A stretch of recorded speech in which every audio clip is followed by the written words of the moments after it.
everybody, it's Christine, and I just want to go over portion controls and show you what a normal plate looks like versus the plate that should be used by a gastric bypass person. This is the size of a normal dinner plate, as you can see, pretty big. Normally before the surgery, I would eat and I would fill like the whole plate up, you know, chicken, mashed potatoes, rice, maybe some beans, you know, depending on what I was eating. This is now my new plate. Can't fit a whole lot on that, but when something is on it, it does make me full. Now I'm going to hold them both up so you have an idea of the size. Old plate, new plate. Next to each other, there's quite a difference in size there. So that would be your new plate for your new stomach, or your pouch. You know, that's what they like to call your new stomach, is a pouch. And to show you like the size, it's like smaller than my palm. So not very big. It just helps you control the amount of portions that you eat. Also, it's very important too to buy smaller utensils. Normal spoon, gastric bypass spoon. Little, very tiny, little tiny bites because your body needs to process the food slowly. Normal size fork, gastric bypass fork.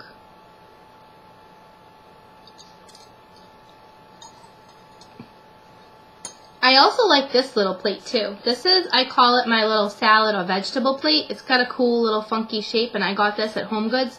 And I believe it came 5 of them for like $7. This I also got at Home Goods too. I think there was like 6 of them for like $10. And you can see that little plate is even smaller than the other plate. So sometimes like I'll put like my mashed potatoes in this, and then my chicken and my vegetable on here. Or I put like a little mini salad on here, or sometimes dessert. But it's very important to have everything portioned. So you got to remember to get your small plates and your small utensils, because what happens is over the years of eating, we're so used to filling a spoon, like a big spoon, and putting it in our mouth and eating and chewing, because you're normal like to do that. After the gastric bypass, you can't consume as much food in your stomach. You'll get sick, you'll throw up, you'll get vomit and diarrhea, the dumping syndrome like I spoke about before. So if you have a little spoon and you're eating, at least you're controlling how much is going in at one time. And you don't feel cheated because you're not using a huge spoon and filling it with just a tiny amount of food. So it tricks your eye too, just to think that you're getting a lot in. Same thing with the fork. You know, like big fork versus the small fork. Also, it's very important that when you do your surgery and you are, advanced to solid foods, that you cut them properly and you chew them properly, because food does get stuck and it is very painful if you don't chew them properly. You can always make things a little bit more moist. Like, for example, if you have chicken can be kind of dry and can be hard to digest.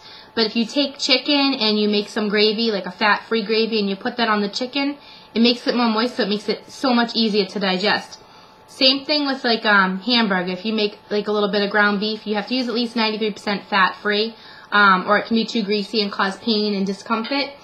Make like a little pasta sauce, low-sugar pasta sauce, and put your pasta sauce on your hamburger, just to make it like wet so it goes down and it doesn't get stuck, because there is nothing worse than having food lodged in you and it needs to come up. It has no place to go. It's going to come up or it's going to go out. You have no options. Another thing that's really important to get to is measuring cups. You should definitely have some measuring cups so you can portion out all your foods. One thing that I found was very helpful to me was chicken salad. What I would do is I would buy chicken, boil it, and then make chicken salad and put it in containers for the week. Good thing about chicken salad also is if you make chicken salad and you have the bone over, you can make chicken soup. Very easy to make. Also, I found that if you buy hummus with vegetables is pretty good. and beans, lots of beans. The only thing that I will say is you're going to have a hard time with is rice and pasta. Carbs are no longer your friends. You have to be very, very careful. They stay in your stomach. They do not absorb like they used to, and it gives you this really heavy, awful, like an unsettled stomach ache. Not fun. You might want to pick up some popsicles, some sugar-free popsicles, some sugar-free fudgesicles. Those are great to have. Plus, popsicles count as a fluid. So one popsicle is a little bit over an ounce of fluid. So if you're having a hard time getting in your 64 ounces of fluid a day, you can get popsicles, eat a few of them. That boosts your fluid intake. Also, soup. You can get soups that will increase your fluid intake, but do not get creamy soups. You cannot do anything with cream or milk. It will make you sick. You need to get clear liquids, clear broths, vegetable soup, chicken soup, beef minestrone soup, no clam chowders, no corn chowders, no potato chowder, nothing creamy tomato, nothing like that. So just clear liquid soups. Coffee. Somebody had asked me, can you drink coffee? Because they know that you can't have caffeine. You're not supposed to have caffeine.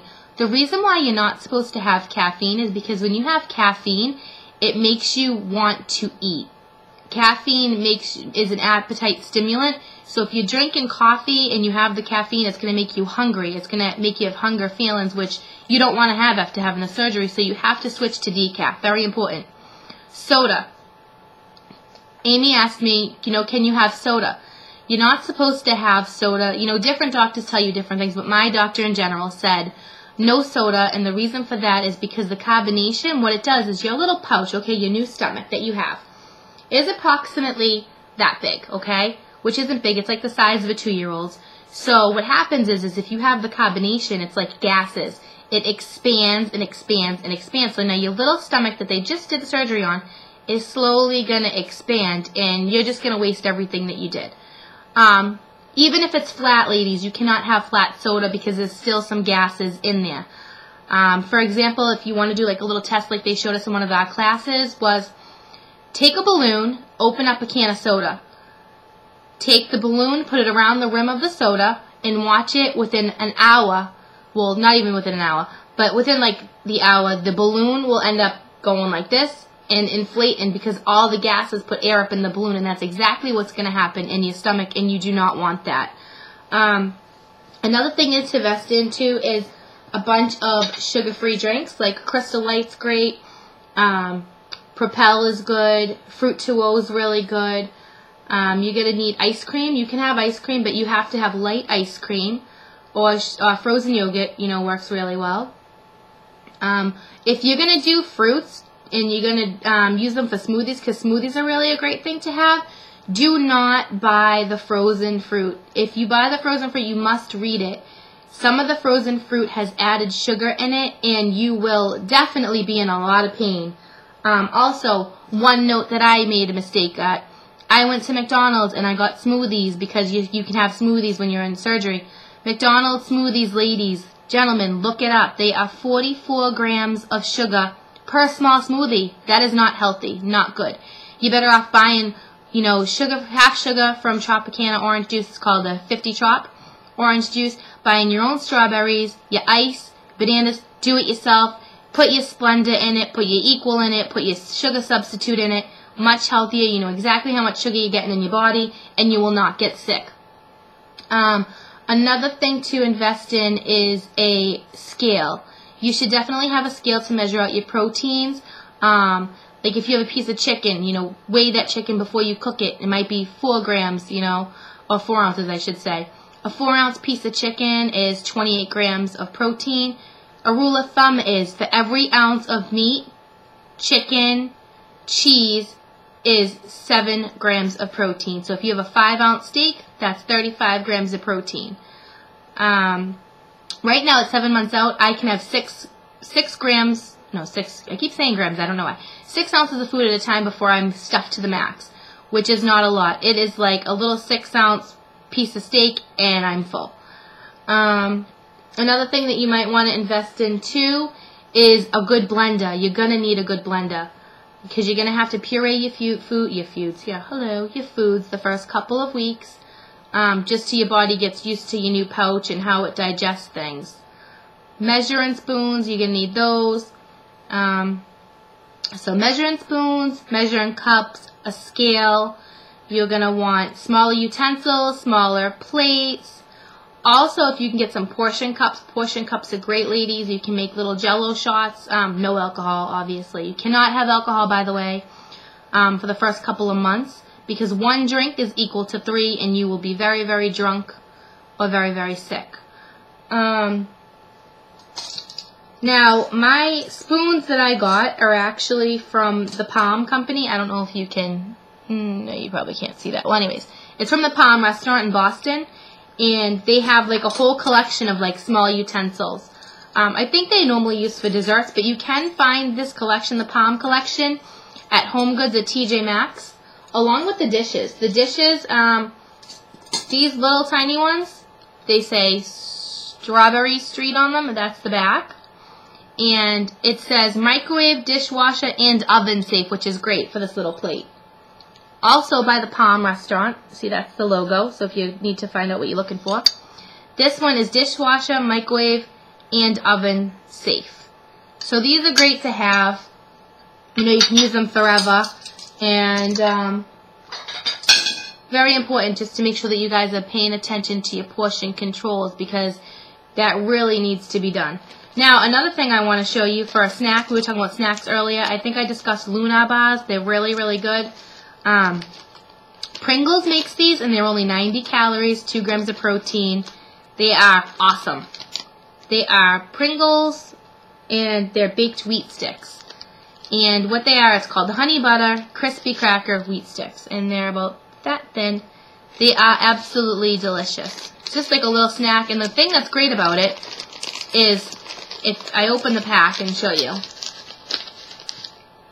there's so many sticks in one pack that you feel like you're chewing for a long time, and it's only a minimum amount of calories. They tell you when you have your surgery that you should keep your snacks, all of your snacks, under 150 calories. That's only 90, so that's great. You could have a couple of them. Another thing that I've learned to do too is portion control when you need to do your ounces, is use an ice cube tray. You know, we always have ice cube trays that are left over. So if you make some sauces and you have extra, pour them in ice cube trays, and then when you need some sauce, you just pop it out of the little ice cube tray, and you got sauce to go, and it's already portioned out. Same thing with soups. Another great thing to do for your protein, and also when you're on the puree diet, and then when you move to regular foods, is Wendy's chili. Wicked good for you, very high in protein. Something definitely to do if you like chili, or you can make your own if you like me and you like to cook. But if you're on the go, quick and easy, go to Wendy's. Very, very healthy for you. All the doctors at my surgery place recommend that. And edamame beans, they're soybeans. Pretty good with a little bit of sea salt on them and black pepper. Very high in protein, and they're almost like a peanutty type thing. So that's just a little bit of food for thought about what you can have and what you should be doing for portion control and utensils. I guess that's it, and this is my little signing out. Thanks.